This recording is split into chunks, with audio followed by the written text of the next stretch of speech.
Vamos lá. Solicitações. E vamos começar o bate-papo em 3, 2. Agora. Ouvindo? Opa, e aí, maninho, beleza?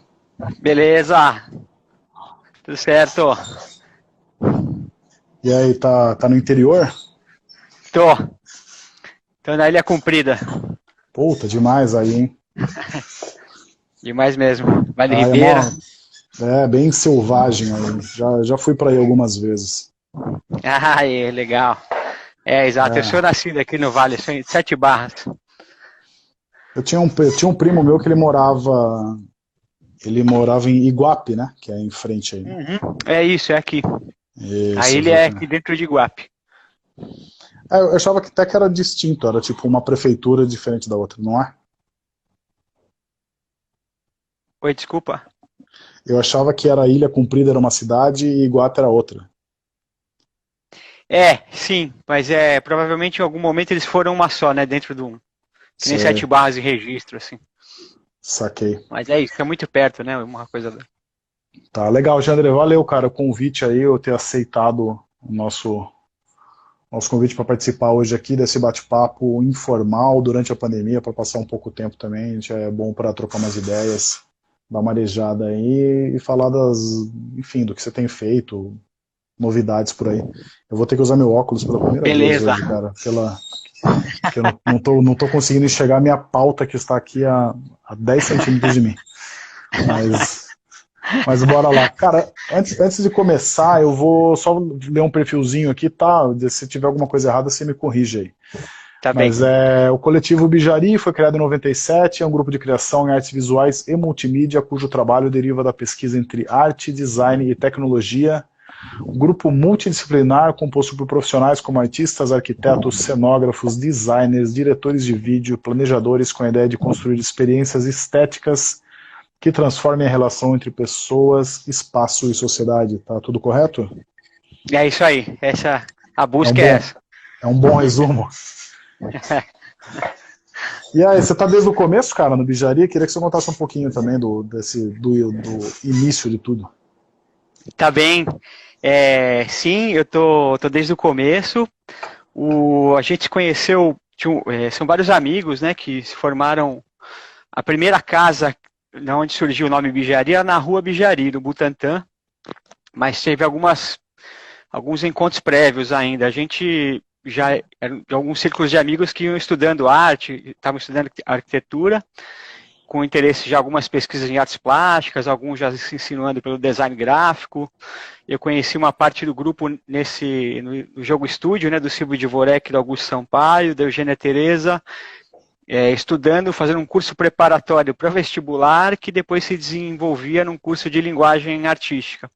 A partir dali que surgiu o estímulo de ter um estúdio. O Silvio e o Augusto provocavam, falavam, vocês não podem vir aqui só fazer arte de vez em quando, vocês querem trabalhar com isso, vão ter que ser todo dia, a coisa tem que ser frequente, tem que ter um ateliê. A partir dessa provocação, a gente alugou um espaço na Barra Funda, sublocado, um cantinho, e depois a gente teve que sair dali, e aí surgiu essa reunião maior na Rua Bijari. A maioria do grupo fazia arquitetura na USP, eu venho da FAAP, mas tinha esse círculo de amigos e tal, e já ali nesses primórdios começaram a surgir trabalhos em grupo, pequenas cenografias e tal. Quando chegou na Rua Bijari, a gente juntou um grupo de 10 pessoas para dar conta de um aluguel maior, né, uma casa e tal. E ali que começou até que finalmente, isso foi final de 96. Daí em 97, já com quase um ano dessa reunião, a gente fez um trabalho bacana juntos, que eu era estagiário da Fundação Flávio Império, o Rodrigo Araújo também, e tinha essa exposição chamada Flávio Império em Cena, que era um arquiteto, artista plástico, cenógrafo principalmente, a principal expressão dele, muito importante aqui, que era aqui de São Paulo, que fez trabalhos muito importantes no teatro paulistano e brasileiro, e trabalhando nessa fundação que ia montar essa exposição no Sesc Pompeia, ali surgiu o nosso primeiro encontro coletivo mesmo. A gente alugava a casa juntos, mas a gente fez um trabalho juntos para essa exposição, onde pela primeira vez os 10 integrantes trabalharam de uma forma, uma articulação coletiva com esse número. E aquilo foi uma experiência importante para a gente, capitalizou um pouco A gente até ganhou um dinheirinho e tal, começou, deu uma reformada na casa, comprou computador, linha de telefone. A gente comprou uma estrutura coletiva e pensou, pô, foi legal, vamos continuar isso, vamos. Foi uma experiência bacana, tal. E aí surgiu a ideia de montar um coletivo a partir dessa experiência. A gente gostava muito sempre gostou muito da arte brasileira, né, do tropicalismo e tal, mas tinha uma influência do pop muito grande, do Andy Warhol e tal. Aí no começo chamava Fábrica da Bijari. Era na rua Bijari, por conta da admiração pela Factory, né, do Andy Warhol. Depois aí caiu a fábrica, ficou só o Bijari. E esse foi um pouco o começo desse grupo. Que depois continuou trabalhando em cenografia, as pesquisas de arte e design. Cara, quer só dar um toque para quem quiser mandar pergunta, só escrever aí pra gente, a gente vai ler aqui. O José Roberto já escreveu aqui, ó, Geandre Mestre, vocês e seus encontros profícuos e únicos. Viva a busca de vocês da bijaria suas. Esse é um grande mestre. Zé Roberto Jardim, diretor fodástico. Cara, deixa eu perguntar, essa casa que você falou, era uma casa que vocês moravam lá, era um ateliê? Era um ateliê. Era um ateliê. Então, tá. Eventualmente um ou outro morou lá, porque era um ateliê, realmente era um grupo, eventualmente não, por exemplo, teve uma vez que o bloco Boizinho Alinhado de Recife morou uns 6 meses lá, porque a gente estudava, mas fazia festa também, tinha vários usos, né? Inclusive recebi os amigos que estavam viajando, atravessando o Brasil e tal. Então passaram outros artistas que não eram do grupo, alguns que às vezes precisavam de um lugar para ficar e tal. Então a gente tinha esse começo bem misto, variado, assim. Tinham muitos encontros legais que aconteciam lá.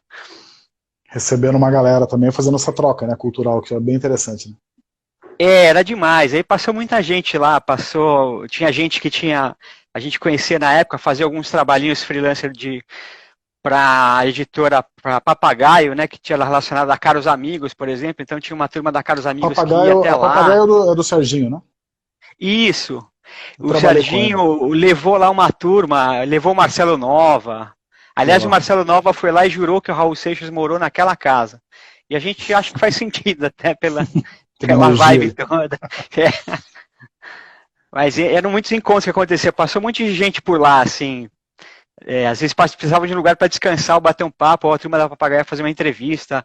Aí levou o Lenine, passou uma turma bacana por lá, Moreno Veloso, que ela namorava uma amiga. Um monte de gente legal passava ali, flanava por ali na época. Certo. É legal que você vai tendo uma troca, né? Você vai pegando uma influência aqui, uma referência ali, e vai só aumentando, né?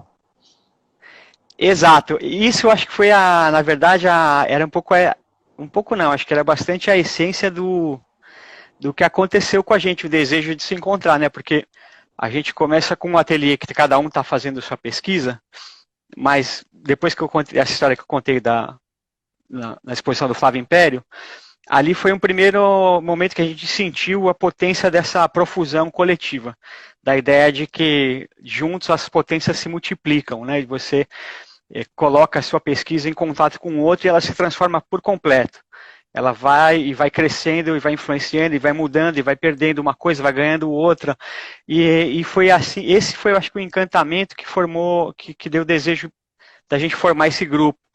E como você mesmo observou aí, nesse momento, aconteciam outras trocas, com as pessoas com quem a gente trabalhava, de muita gente da dança, do teatro, da dança, acho que até mais, o Núcleo Mistrabi, do Fernando Lee, o Ricardo Iazeta, Sérgio Rocha, uma turma que era muito disponível assim, a conversa, ao diálogo, a troca, era um tipo de trabalho que não era tão hierárquico, assim, tipo, cliente e prestador de serviço, mas uma coisa mais de ouvir, falar e se deixar transformar. Todas essas pessoas que passaram por lá, assim, que eu estou citando por alto, assim, mas tinha muito esse desejo e essa energia que você citou, essa vontade de conversar e de se multiplicar em grupo. Era bastante isso. O Paulo Tati apareceu aqui, dá uma acenada para ele aí. Prestigiando. Cara, deixa eu te perguntar, variou o número de pessoas que participaram do Bijari ou é sempre o mesmo número? Variou sim. No, como teve É, é de tipo, 13, tipo, é tipo formação do Titãs. Começa grande. eu acho que sim. Já não é a primeira pessoa que faz essa comparação, mas acho que sim. Nessa primeira reunião na Rua Bijaria eram 10, depois chegou a ser 13, depois caiu para 10 de novo, depois agora ficaram do grupo mais velho, são 6, mas agora a gente tem um monte de, como é um grupo, é um coletivo também, que depois foi se estruturando como um grupo de design, montou uma produtora e tal, hoje em dia tem um grupo lá que trabalha com 16 pessoas. Mas desse núcleo formador, são 6 pessoas atualmente. E como que é, cara, pro, assim, pro artista, né, que tá, enfim, deve ter uma galera que tem contato com vocês, assim, e tem muita gente que cria sozinho, né? Como que é essa produção? Eu queria que você contasse um pouco como que é essa produção coletiva. Que momento que uma coisa deixa de ser só sua, você consegue identificar coisas assim, falar, cara, esse traço aqui, tipo, essa ideia X é minha, ou tipo, é tudo tão misturado que você já não consegue identificar quem é o autor, vai, de cada ingrediente aí de uma obra de vocês? Uhum. Olha, é tudo isso. Claro que assim, como você vai trabalhando bastante, então são vários processos que acontecem, né? Tem situações em que uma pesquisa individual chega e contagia todo mundo, e aí o grupo aponta, puta, alguém chega com trabalho e você fala, puta, eu quero ir para lá também, vamos junto. Mas, e aí vão acontecer essas transformações. Um coloca uma coisa na roda, aí o outro vem, transmite, altera um pouco a ideia, altera o desenho, vai alterando as características do trabalho, somando outras coisas. Então tem trabalhos que chegam nesse nível de coletividade que você falou, que você vai reconhecer um traço seu apenas, e depois deixa de. E nesse sentido já não faz sentido pensar no que é o meu, que é o dele, porque cresceu, né, já virou outro corpo. E eventualmente tem coisas que alguém vai puxar. Às vezes alguém do grupo chega e traz uma coisa. Cara, eu tô com essa pesquisa, eu tô com esse texto, eu tô com esse conceito. E aí ele vai puxando e você vai colaborando. Então, eventualmente, uma coisa tem a cara mais de um outro integrante e tal, mas sempre vai ser vai ter essa colaboração, né, do grupo e tal e tal. Quando não, assim, a gente também estimula muito que as pesquisas individuais aconteçam, porque para o grupo estar forte é importante que estejam todos entusiasmados, né? Todos com esse sentimento criativo potente para colocar as ideias na roda e isso vai se transformando em grupo. E depende também, é claro, a diferença, assim, na época que a gente começou, o que a gente tinha, eu acho que de diferente de vários colegas, era justamente esse desprendimento de colocar uma ideia na roda e ver que alguém fala, não, peraí, legal que você começou, mas não é por aí, vamos mudar tudo para cá. Muitos dos meus colegas, por exemplo, não tinham esse desprendimento, falava, puta, não, então você quer mudar, faz o seu, que eu vou fazer o meu. A gente lá, ao contrário, lá no grupo acontecia esse encantamento com a transformação que o outro fazia na sua ideia. Por exemplo, eu fazia gravura na época, que eu ainda gosto, tá, mas eu não. Em contato com o grupo, eu passei para as artes digitais, escanear as gravuras. Eu tinha colegas que queriam se ofender com as sugestões que surgiam dentro do Bijaria, assim, de falar, não, isso você está tirando a pureza da estilogravura. A gente gostava da intromissão, gostava dessa sujeira da opinião nova, assim, que chegava totalmente atravessando o samba e falar, pô, por que não atravessar esse samba, né? Então, não sei se eu fui muito Não, imagina. prolixo assim, Foi tão fora tranquilo. do contexto, mas existem todos esses processos. Tem ideias que são muito coletivas, que você não reconhece mais quem é quem, e tem algumas ideias que você sente um pouco mais um ou outro assim, e tudo faz parte da construção do Bijari. Legal. Imagino que seja comum também, por ser tanta gente, tem trabalhos que uma galera não participa, simplesmente por não, enfim, acho que Sim, não se sim. identificar, né? Total. Assim, acho que por não identificação, assim, de puta, não quero, recusa, eu não me lembro. Assim, lógico que no período aconteceu, mas com pessoas que já até saíram e tal. Mas, em geral, o que acontece quando alguém não participa muito é tempo mesmo, quando você está com muita coisa. E aí vem a parte do que eu acho que é uma inteligência coletiva, de saber usar a potência do grupo, né? De falar, puta, vai você aqui, eu seguro as pontas numa base. Aliás, uma das principais coisas que eu acho que o coletivo trouxe para a gente foi esse manejo do tempo. Ajudar a manejar o tempo. Às vezes você está preso num trabalho para pagar uma conta ali. E aí não vai dar tempo de fazer a leitura do texto ou de participar de um projeto com a profundidade que ele precisa. Então, em coletivo, você se divide daí. Falar, então, segura essa conta e a gente vai tocar essa pesquisa e isso permite com que as duas coisas aconteçam ao mesmo tempo. A gente vai dividir o dinheiro do aluguel, vai pagar a conta e vai avançar na pesquisa e vai fazer um trabalho. Isso foi uma dinâmica importante nesses 22 anos do Bijarias. E vocês estão com espaço físico hoje ou a pandemia mudou alguma coisa? Mudou muito, mas a gente está com espaço sim. A gente está mantendo ainda a casa na Vila Madalena, mas não vai mais tanto, né? Lógico, vai muito pouco, vai só checar ali um pouco como é que tá, dar uma olhada como é que tá as coisas, mas mantém lá, tem o carro planta, tá lá na frente ainda, tem alguns trabalhos, tem as ferramentas, tem um acervo, tem um monte de coisas que tá lá ainda. Mas a gente teve que reaprender a trabalhar em grupo via digital, assim, né? Eu vou voltar nessa parte, mas já que você pegou o gancho do carro planta, queria que você falasse um pouco desse trabalho aí, né? Porque eu lembro que quando vocês apresentaram ele para a cidade, saiu na mídia, inclusive, né? Porque a galera não sabia o que fazer com um carro abandonado, mas ele é um jardim também. Queria que você contasse um pouco desse processo aí e como que foi a reação das pessoas, né, com ele. Não só dos órgãos públicos, mas assim, com quem tinha contato com a arte, né? Tá.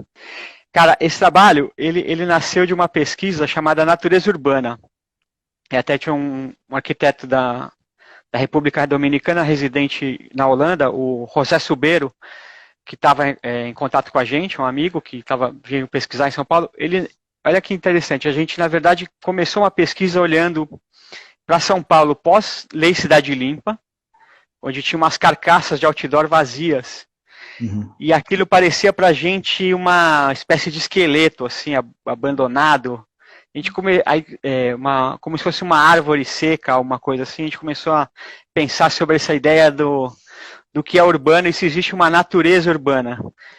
E isso pensando tanto do ponto de vista ecológico, de ecologia urbana, mas de natureza o natural daquele lugar, né? Sendo o ferro, a impressão, aqueles materiais. A gente misturou um pouco esses conceitos e começou a pensar no que era na época um outdoor verde, de revestir uma estrutura sem uso ou abandonada com vegetação.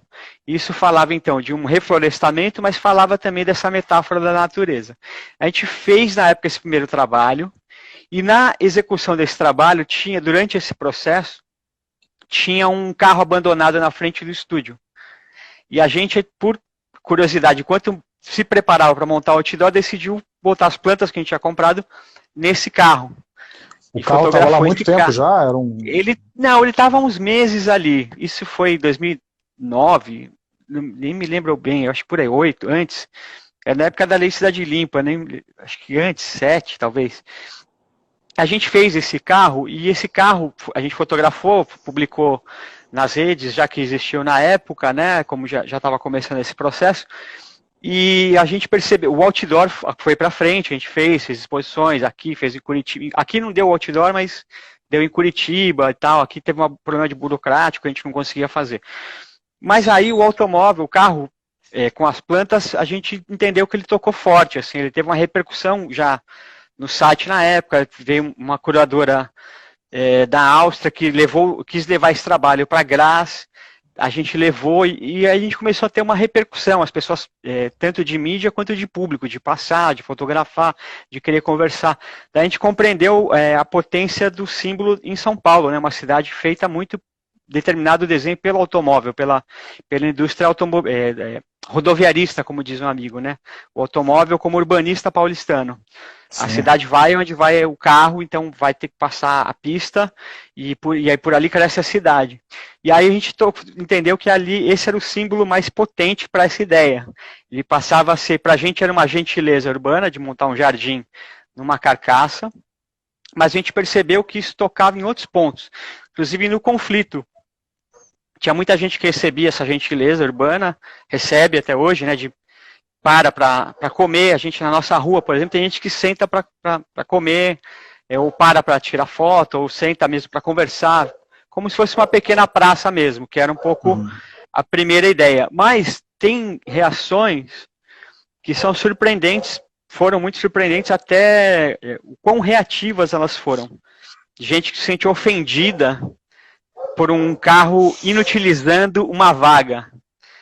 Um carro que, como se a apropriação de uma vaga de carro para um uso público soa ofensiva para uma parte do cidadão paulistano que adora a ideia do automóvel, de pagar os impostos. E assim, você pode mexer com alguém da família dele, mas você não pode mexer com o carro e com a vaguinha que o cara apressado de São Paulo não vai conseguir parar o carro porque tem um carro cheio de planta na vaga dele. Então isso é ofensivo.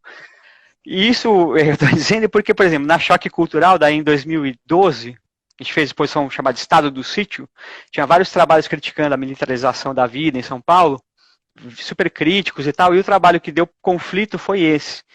Foi o trabalho que justamente um vizinho fez uma denúncia e foi, então, a subprefeitura de Pinheiros guinchou o carro com uma maneira super arbitrária, assim, sem o aviso prévio necessário, atropelou vários trâmites e horários ali para fazer essa apreensão e levou o carro e quis dar uma multa, assim, na época de uns 12 mil reais e aí isso deu uma reverberação grande na mídia, inclusive. A própria Choque denunciou, né, a galeria, e vários grupos começaram a se manifestar, alguns a favor e outros contra, né? Realmente apoiando a prefeitura, falando, pô, tem que prender o carro, tem que prender esses caras que fizeram isso e tal. Tacar fogo na planta. Tacar fogo na planta. E, bom, foi uma discussão grande, a reverberação foi grande, então foi interessante, porque dos trabalhos que a gente esperava que fossem polêmicos, nenhum atingiu a potência nesse momento. Ele realmente tocou um ponto central que eu acho que nos é comum na cidade, que é pensar como a cidade é feita e para quem ela é feita, e quem pode e quem não pode, o que é público e o que não é.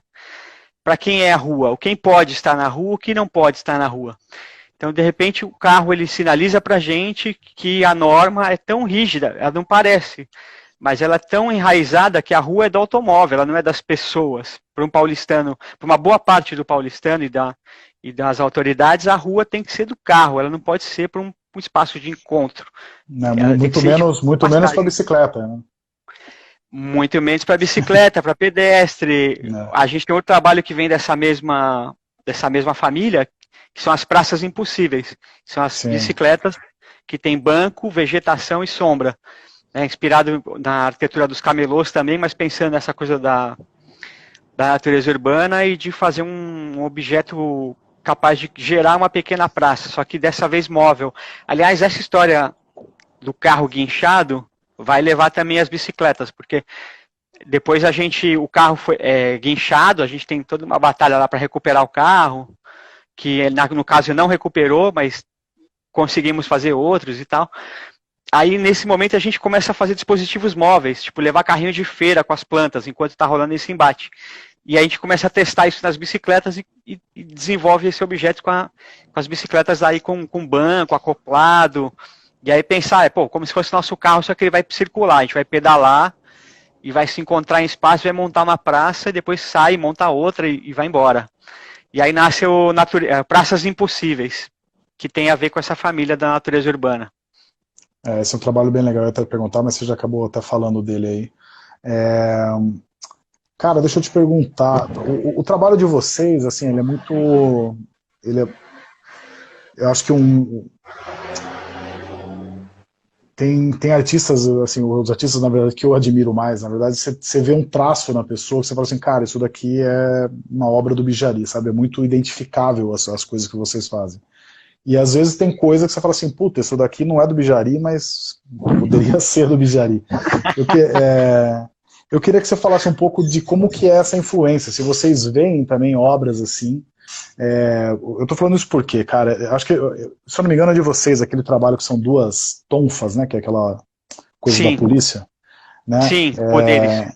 Isso, que é um trabalho, é um quadro muito bonito de vocês, são duas, se formam uma cruz, né? elas duas juntas, assim. E esses Isso. dias eu tava vendo um trabalho, cara, isso é muito maluco, né? Pode ser um inconsciente coletivo ou sei lá o que tipo de influência Aham. que era. Mas era a capa de um disco de um artista suíço que É. era exatamente esse desenho, assim, só que eram umas tonfas brancas, né? Sei. E na hora eu lembrei, falei, caramba, bicho, tipo, é muito igual.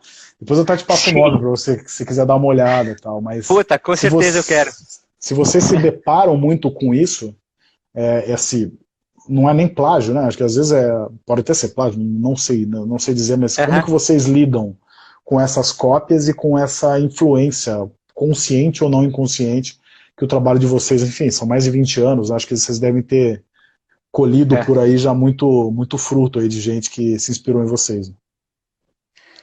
Olha, eu acho que isso faz parte do que a gente entende mesmo como inteligência coletiva. Eu acho que, como você falou, às vezes as pessoas estão olhando para o mesmo evento, né?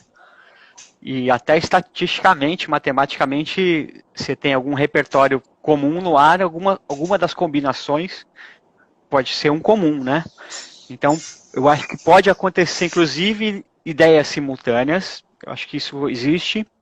E podem existir as influências, eu acho que devem existir, né? A gente colheu, eu acho que a gente influenciou também. Pra gente é legal, eu acho que, putz, a ideia é essa, a gente acho que é um jogo de compartilhamento, né? De dar e receber. Acho que é isso mesmo, a gente acredita muito nisso. A gente não, eu nunca, assim, plágio mesmo, a gente viu duas coisas que aconteceram de forma que foi curiosa e foi legal. A gente já tinha um trabalho coletivo que chamava Cópia Livre, né? Justamente falando desse processo, de quantas coisas que a gente viu, se inspirou, fez, mas qual que é o limite, né, da inspiração e quando que você eventualmente pode passar do ponto e ficar colado demais. Mas talvez isso às vezes é uma sutileza, uma formalidade, mas no fundo pensar que você recombina.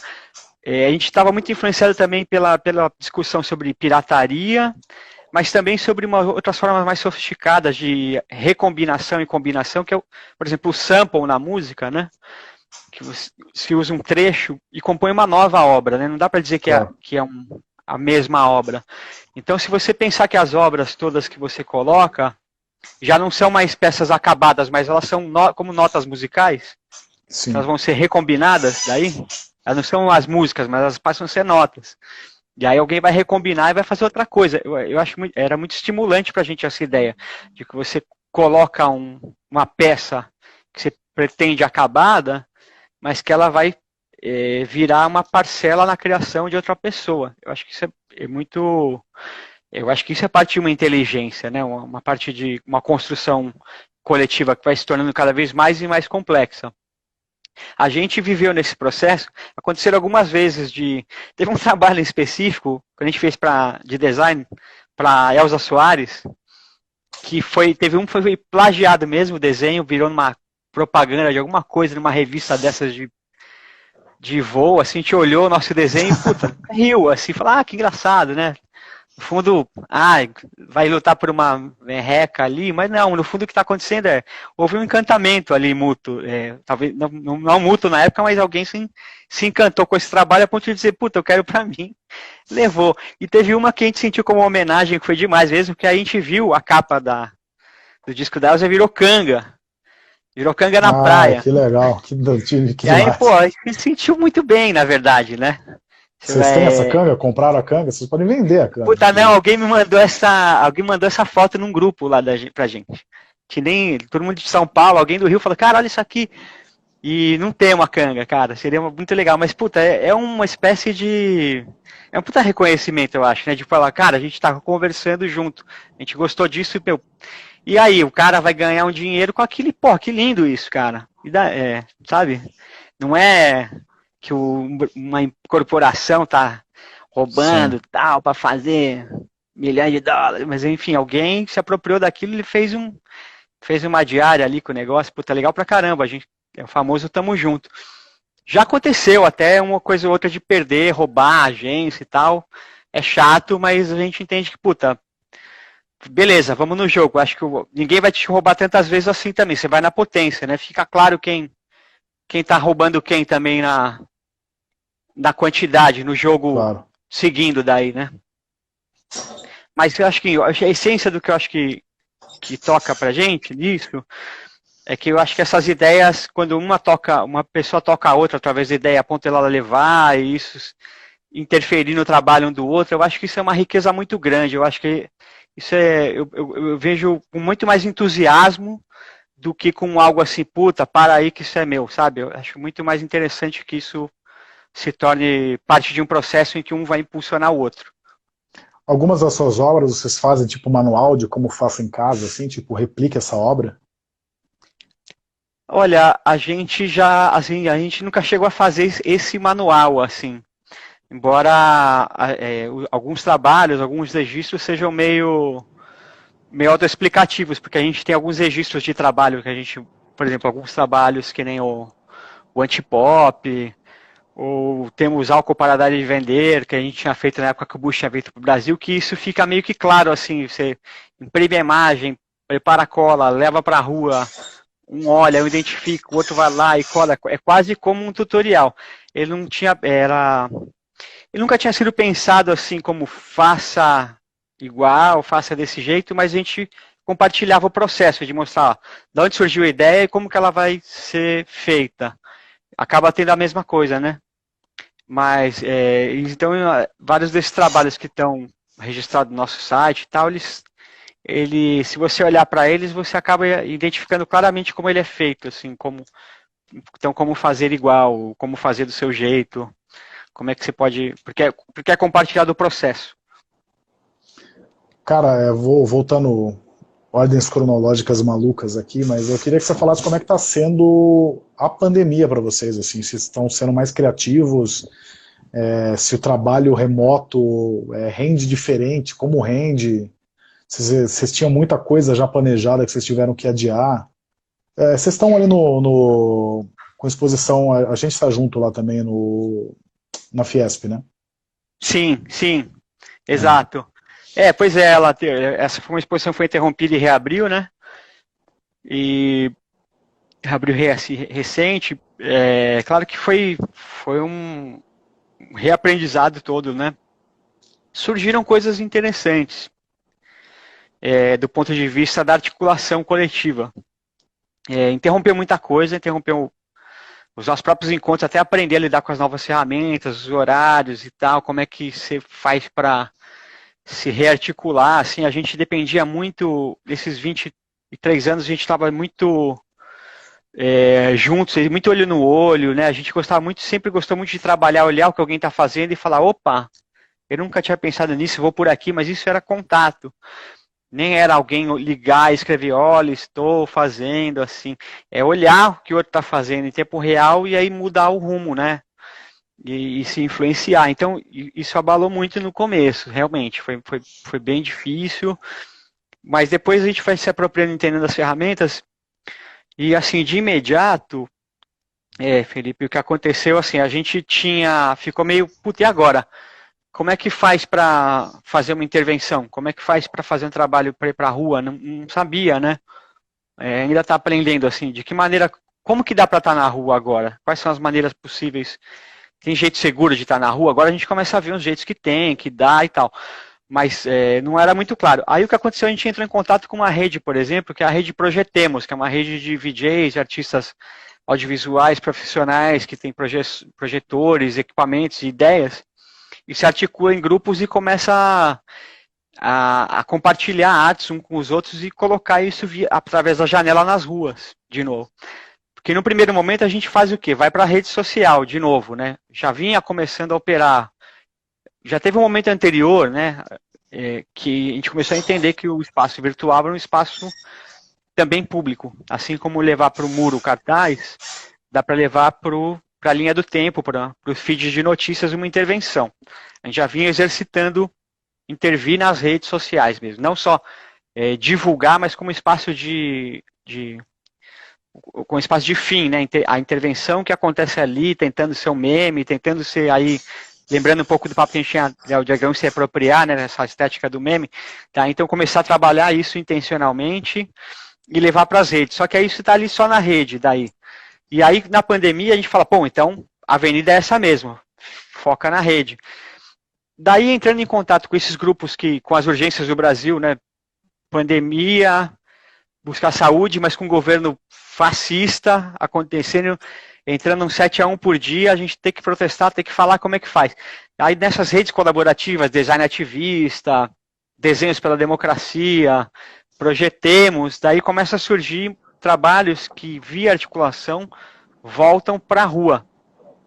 No Projetemos, você pega o trabalho que ali, então, você ia ficar na rede virtual, ia ficar no Instagram, ia ficar no Facebook, ia ficar no YouTube, e aí o cara vai e leva numa empena em Belém do Pará, ou em Botafogo, ou aqui em São Paulo. Então, é uma maneira de descobrir um caminho no meio dessa dificuldade extrema, e novamente isso, para mim, me remete muito ao começo do Bijari que a gente estava falando. Se no começo lá atrás a dificuldade era pagar um aluguel, né? Num momento meio juvenil assim, agora a dificuldade é... E agora, como é que a gente existe, protesta e cria realidade sem nem poder se encontrar? E aí a gente se articula nessa rede, as redes vão se articulando e criando soluções, criando maneiras de existir. E agora, através, então, usa a rede social para fazer a troca e quem tem um equipamento aqui ali grande, pequeno, e vai colocando, então, criando projeções nas empenas e devolvendo esse trabalho do campo virtual para a rua. Então, assim, não é o que a gente desejava, né? Muito do que está acontecendo, a maioria do que está acontecendo a gente não deseja. Mas dentro das dificuldades, em rede, a gente vai buscando novas formas de existir e achando qual é a potência de existir nessa situação. Você falou das projeções aí, né? Vocês, enfim, há muito tempo já vocês vêm explorando novas tecnologias, né? E eu acho interessante isso porque o trabalho de vocês é muito ligado com o espaço público, né? Com essa arte realmente ao alcance de todos. E quando você trabalha com tecnologia, quando você trabalha especificamente disso que você está falando, de projeção, de ter uma rede na internet, acho meio que o mundo é o limite, né? Então, queria que você contasse um pouquinho como se deu, enfim, vocês começaram em 97, eu não sei se já do começo vocês tratavam também de tecnologia ou se foi algo que vocês foram agregando conforme vocês foram crescendo. A gente foi aprendendo, né? A gente foi se deslumbrando. Realmente era um começo bem analógico. O grupo, por exemplo, em 97, 6 para 7, a gente estudava arquitetura, todo mundo, a gente estava começando a aprender AutoCAD, estava chegando, né? Eu ainda peguei, a gente pegava nanquim, apagava na folha de papel vegetal com gilete. Tinha essas técnicas, como eu contei, eu fazia xilogravura, gostava do desenho, o 6B. Então a gente era bastante analógico. No começo a gente fazia cenários que a gente mesmo construía. Eram os cenógrafos e os cenotécnicos. A gente tinha serra tico-tico, prego, martelo. A gente era desse mundo analógico. Aí, claro que com as linguagens que vão chegando, a gente tem essa curiosidade toda, né? De esse deslumbramento pela linguagem e começa a tentar se apropriar disso. E aí o design gráfico vai crescendo, a gente começa daí a fazer cruzamentos das mídias. Trazer um estudo de design gráfico para um cartaz para dentro de um cenário. A gente começou a fazer essas pontes. Aquilo que a gente imprimia cartaz, se a gente imprimir um cartaz, a gente imprimisse esse banner que a gente faz para ganhar um troco e pagar umas contas, se a gente não leva essa mesma técnica para fazer um pano de fundo, para fazer 2, para fazer 3, para fazer empapelar um cenário, a gente começa a fazer esse tipo de ponte e nesse meio tempo vão surgindo outras coisas. Como é um grupo grande, cada um vai tentando ganhar um pouquinho a vida. Sempre tinha essa coisa, né, de pesquisa, mas também de ganhar um troco para a vida ali, né? Começar a fazer trabalhos profissionais, tentar se emancipar. Então tinha muita cenografia, mas tinha cenografia para teatro, mas também tinha para TV. Tinha alguns integrantes que estavam fazendo assistente de direção de arte para comercial, aprendendo em estúdios de televisão, e aí começa a entrar em contato com câmera, o outro que pesquisa mais o design, gráfico mesmo para pôster, e do cruzamento disso a gente começa as nossas pesquisas como os trabalhos que a gente fazia no laboratório, por exemplo, que era um um grupo de amigos músicos que faziam intervenções sonoras experimentais e convidavam artistas para participar e fazer intervenções visuais. Ali no Labo a gente começa a experimentar as linguagens de VJ. O VJ como a gente conhece hoje, né? Esse DJ de imagens, né? Esse artista de combinações de imagens, não o apresentador, mas, né, ó, desenhando as imagens em tempo real, editando em tempo real. A gente misturava retroprojetores com bastante analógicos e tal, mas começava a fazer câmera ao vivo, transmitindo para TV de tubo, para uma pilha de TV de tubo, usando mesas de edição sucateadas de TV, MX30, MX50, para fazer os cortes e começar a testar os efeitos e combinar essas mídias todas. Então, conforme você mesmo falou, a gente vai se encantando e se apropriando das ferramentas, algumas muito sucateadas, mas que a gente ia dando outros usos, e daí já tentando então apontar para uma pesquisa mesmo. Vamos desenvolver esse caminho daí até assim, entre perceber que a gente podia imprimir um banner para ser um cenário e depois perceber que a gente poderia usar um projetor de vídeo para fazer essa impressão, e aí em vez de projetar um cenário, podia projetar 30 por segundo, né, o vídeo, daí vai existindo esse salto e a gente fala, putz, e aí a gente começa a ter perceber também naturalmente que era um campo mais fértil para a gente que estava começando, porque como jovem cenógrafo, você realmente está ali brigando, assim, conversando com gente que tinha 20, 30 anos na cenografia analógica. Nesse tipo de ponte, a gente era a geração que estava puxando esse carro, né? Então, para a gente sentiu uma recepção e um encantamento daí de público, de pessoas que queriam trabalhar com a gente por causa desse experimento. Daí a gente foi sacando que, puta, é aqui a nossa linguagem, é aqui a nossa força. A gente tem essa potência do analógico digital, a gente leva o vídeo para o espaço, que a galera que fazia só vídeo não sabia fazer, até hoje não sabe, não é tão comum, né? Sair do 16:9 para envelopar um objeto, para envelopar um prédio, para envelopar uma escultura, e a turma da escultura não tinha também tanta familiaridade com o mundo digital.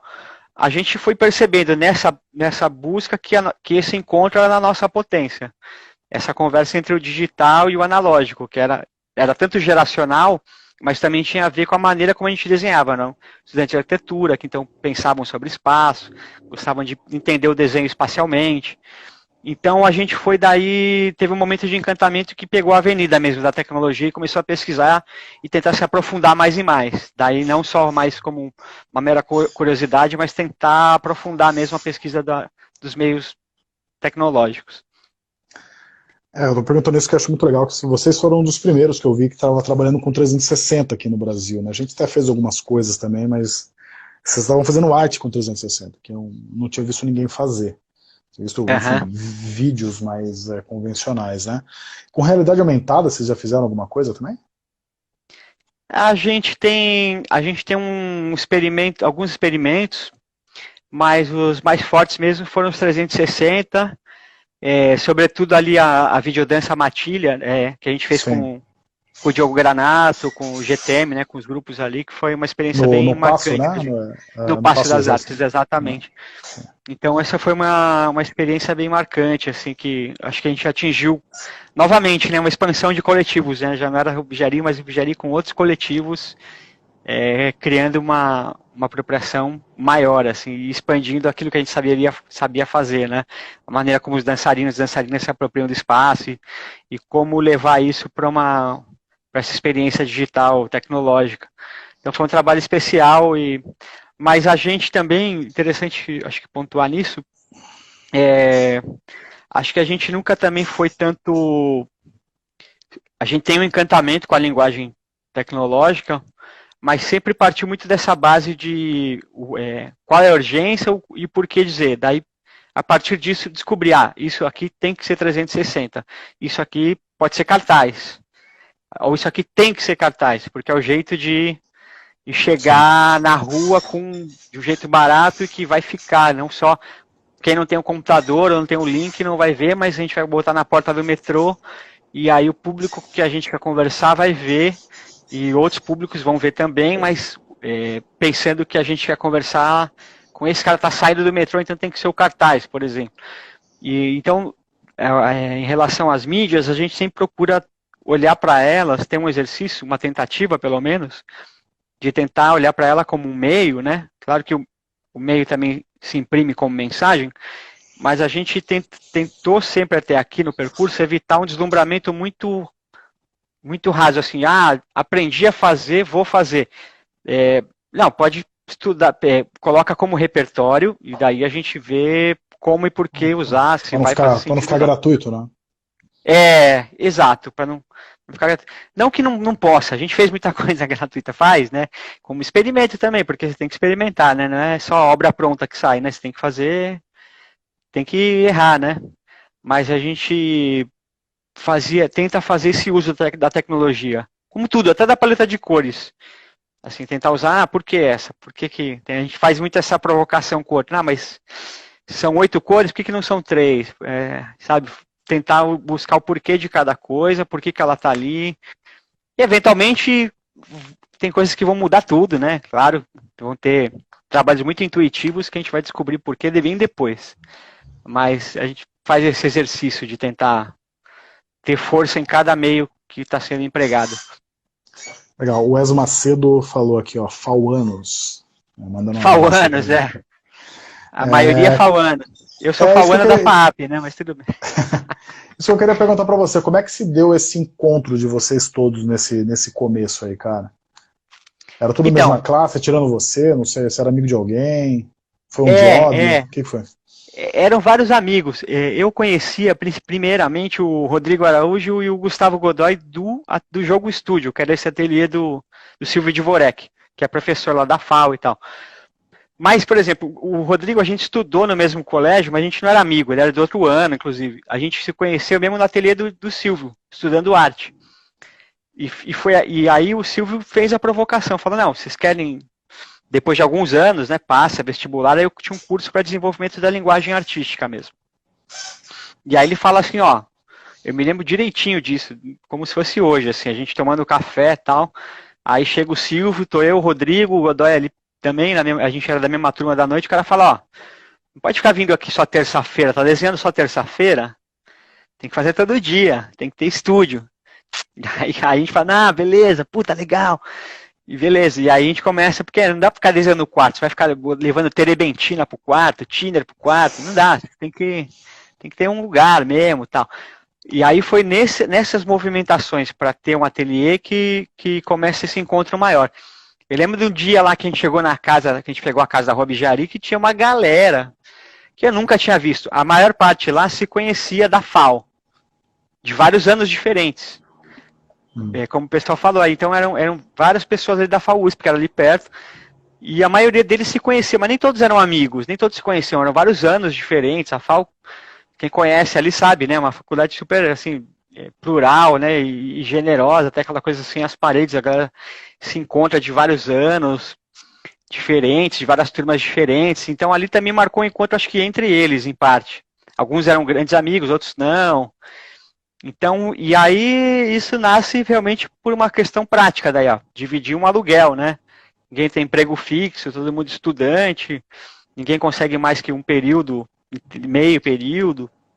E aí que começam as relações a surgir, aprofundar amizades, trabalhos, e ao longo desse período, né, como a gente falou aqui, entrou, saiu gente, mas foi um grupo, teve algum grupo ali, uma parte do grupo que foi se aprofundando, foi se conhecendo melhor e construindo uma identidade conjunta. Legal. Cara, eu tenho perguntado para todo mundo, assim, a gente está com Arte Fora do Museu faz 10 anos já, né? A gente fala com muito artista e é muito comum relatarem, assim, casos de pessoas que tiveram acesso, tiveram algum contato com a arte da pessoa, do artista, né? E foram tocadas, e sei lá, desde coisas tipo, pedi minha mulher em casamento na frente de um grafite seu, ou tipo, nossa, nunca notei que passei por uma obra tal e eu vi que era sua, e daí sei lá o quê. Essas coisas acontecem, né? Acho que você até deu um exemplo logo no começo, que foi do carro, né, com o jardim ali, que eu acho até interessante quando você estava falando, me ocorreu isso daí. Acho que deve ser comum. Deve ser comum, não é comum, porque, enfim, acharem carros abandonados. Tem um aqui perto da minha casa, aqui na esquina, aqui eu sei que tem um. E tá lá há meses, lá, e tipo, a galera não presta atenção. A partir do momento que você faz uma intervenção artística, aquilo se transforma. Tipo, aquilo parece que ele foi, de fato, colocado na cidade, né? Então eu queria que você Aham. contasse um pouco como que, se vocês já tiveram algumas reações legais, assim, contasse algum caso de alguém que teve um contato com uma obra de vocês e foi tocado de alguma maneira, alguma história bacana. Olha, assim, essa que você contou, o carro realmente ele tem muita essa potência. Esse relato que você colocou aí, isso rola bastante, rola até hoje. Alguém falar de ver um carro e falar, pô, você tem um carro aqui, vocês não querem mexer aqui nesse carro e tal, né? Isso é legal, assim, é bem a nossa, acho que a pretensão da intervenção urbana, da gente passa muito por isso, dessa ideia de, através de um experimento estético, conseguir romper essa caixa opressora de normatização, né? A gente é muito normatizado desde para tudo, né? É parte que o processo civilizatório, inclusive, mas que ele também te leva a um processo de disciplina e de encaixotamento muito grande, que a gente se torna muito passivo diante da realidade, né? A gente acaba deixando de lado a possibilidade de se reconhecer como agente de construção das realidades. Legal que você falou isso, porque isso ocorre muito para a gente essa ideia de quando você consegue tirar, você passa todo dia pela carcaça e não nota a carcaça mais, já normatizou. Passa todo dia pelo cara morando embaixo da ponte ali e não nota, já normatizou, já nem se sente nada, nem se revolta. Então, quando a gente tenta fazer um trabalho, uma intervenção, a intenção é justamente criar um toque na sensibilidade que desperte esse olhar, né? Essa potencialidade que está em todo mundo de falar, puta, isso aqui faz parte de mim, é meu, eu posso mexer nisso. Ou posso pedir ajuda para alguém para ajudar, eu me lembro de alguém e tenho uma ideia. Às vezes alguém lembra do seu trabalho, ou pensa em um trabalho, né? E pensa de como mexer sobre aquela realidade. Pensa que aquilo poderia ser diferente, né? Então tem esse toque.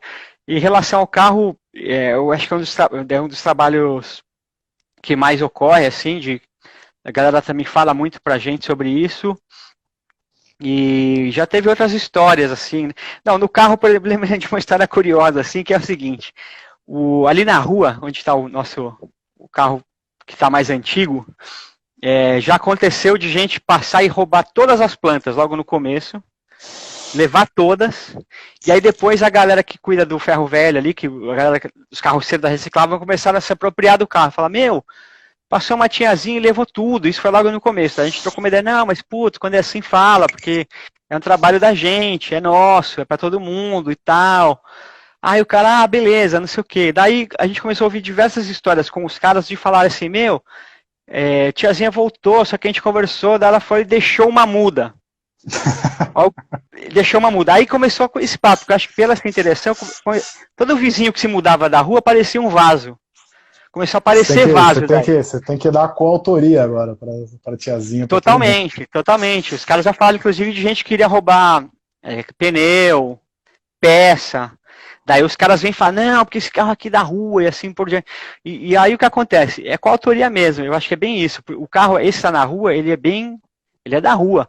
Ele é das pessoas ali e tem diversos tipos de apropriação desse sentido.